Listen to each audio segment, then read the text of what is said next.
Alam mo ninyo, Madam President, marami hindi nakakaalam. At siguro, natabunan masyado ng mga pagbatikos dahil lang sa nalalapit na halalan, puro kampanya na nangyayari. Pero sa ilang buwan, nalalabing ilang buwan ng inyong panunungkulan, ano po ang nais pa ninyong gawin para sa ating bansa at para sa ikaunlad ng buhay ng ating mga kababayan? Nabanggit po yung halalan, Joe. Di syempre, isa sa ating tungkulin kung tungkulin nating lahat. Natulungan ang COMELEC sa kanyang tungkulin na magkaroon tayo ng malaya, patas, at bukas na halalan. At gayon din ang mapayapang pagsasalin ng kapangyarihan sa bagong administrasyon. Dahil itong batayan naman ng ating bansa, malaya, patas at demokratikong pamumuhay.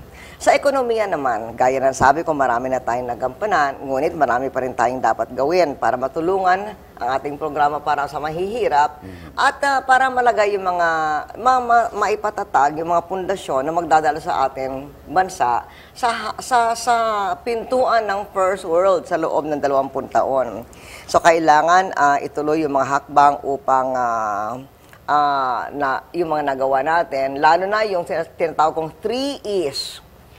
Education, environment, at economy. Kasama na nga dito yung mga proyekto tungkol sa mahihirap, gaya ng pagpaparami na nakikinabang sa healthcare, sa pagkain, pabahay, edukasyon, paglikha ng trabaho.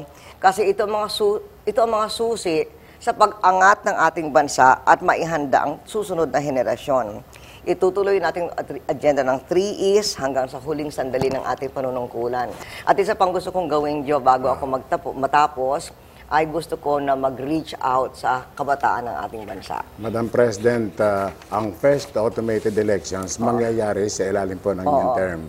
Ano po ang reaction ninyo tungkol dito? Well, ito nga isa doon sa ating 10-point agenda, automated elections. At ako'y nasisiyahan na napondohan natin ito. Pero syempre hindi tayo ang mamamahala dito. COMELEC yun at independent body siya. So ang ating tungkulin dito ay ilaan ang pondo at dahil sa ating mga reforma sa buwis, na kaya natin ibigay ang kailangang pondo ng COMELEC. Okay. Sa nakalipas na pananalanta naman ang sunod-sunod na bagyo na dumaan dito sa ating bansa tulad ng Ondoy at Pepeng, ano pong mga hakbangin ang nagawa na ng inyong administrasyon upang malabanan ang tinatawag na climate change? Oo. Ito ay kasama sa ating programa sa environment, Joe. Dahil gaya ng sabi ko kanina, ang environment ay isa sa ating 3 E's ng ating agenda. At tayo ay masugid sa pagtatrabaho ng ating Green Philippines Agenda. Kasama na nga dito sa Green Philippines Agenda yung reforestation halimbawa. Kasi ang climate change nanggagaling sa sumusobra ang carbon dioxide at iba pang mga toxic gases. Kaya yung mga puno, kumakain yun ng carbon dioxide. So mas maraming puno, mas humihina ang climate change.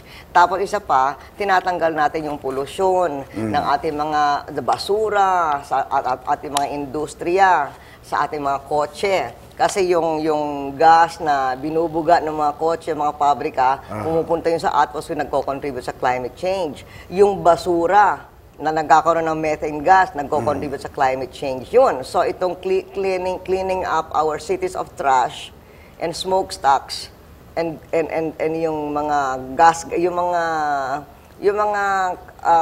kotseng ganon, yun bahagi yun sa ating programa. Tapos doon meron din tayo mga sanctuary. Naglalagay tayo ng sanctuary sa iba't ibang mga lugar. Gusto ko nga sana dapat lahat ng coastal towns ay may sanctuary para sa mga isda. At ito ay para pwede rin sa ecotourism at pwede rin sa scientific studies. At yun din ay mas lalong maiiwasan din ang climate change. At meron tayong mga bagong patakaran tungkol sa enerhiya. Dahil isang pinanggagalingan ng climate change ay yung fossil fuel na nanggagaling sa oil. Kaya meron tayong magagandang batas, Renewable Energy Law, Biofuels Law, kasama na ng Climate Change Act. At ito ay nagbibigay sa atin maganda yung mga batas na ito. At maraming namumuhunan sa renewable energy dahil dito. In fact, noong 2009, nagkaroon tayo ng 3,000 new megawatts ng renewable energy. Joe, anong ibig sabihin ng 3,000 megawatts. Ito ay kalahati ng konsumo ng Luzon Island. Buong Luzon. Oo, kaya siguro ito ang dahilan kung bakit nung nagpunta tayo sa Copenhagen, Joy, yung World Bank tsaka yung ADB nangunahan na maging available sa atin ng $250 million for the Climate Technology Fund na sabi nila. Ang napansin nga namin, Madam President, ang manggaling kayo ng Copenhagen, mahigpit yung inyong ipinagutos sa bagong DNR Secretary na paigtingin yung kampanya laban sa illegal logging. Yes.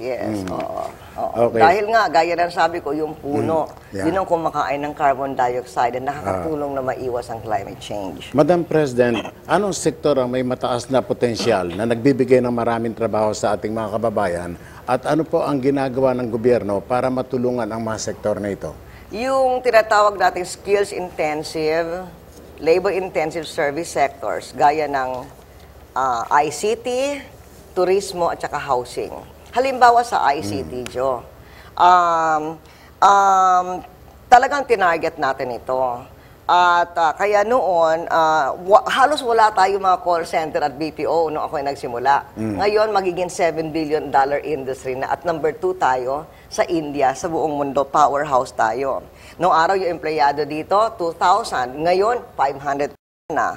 At ang unang nagawa natin dito ay na-encourage natin yung private sector na mag-invest sa digital infrastructure. Tapos tayo naman, hinanda naman natin yung ating human resources.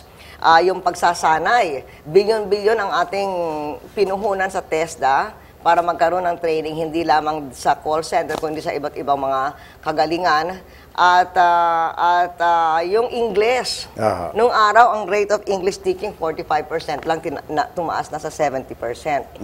Doon na sa turismo, ganun din. Halos nag-triple ang pagdating ng turista.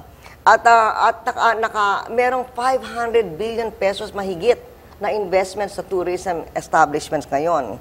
Sa housing naman, 300,000 ang pabahay. Bukod pa doon sa 90,000 pamilya na kinailangan ilipat natin sa mga shanties nila. Isang dahilan kung bakit lumawak ang housing ay dahil binaba natin ang interest from 12% to 6%. At nakaya naman natin ito dahil mababa rin na binabayad natin interest. Sa ibang bansa, gaya ng binanggit ko, 5.6% lamang.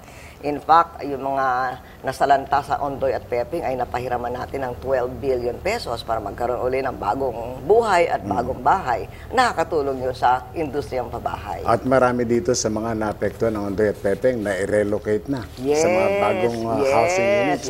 Nabisita ko na sila sa Calauan, sa Santa Rosa. Masaya sila doon.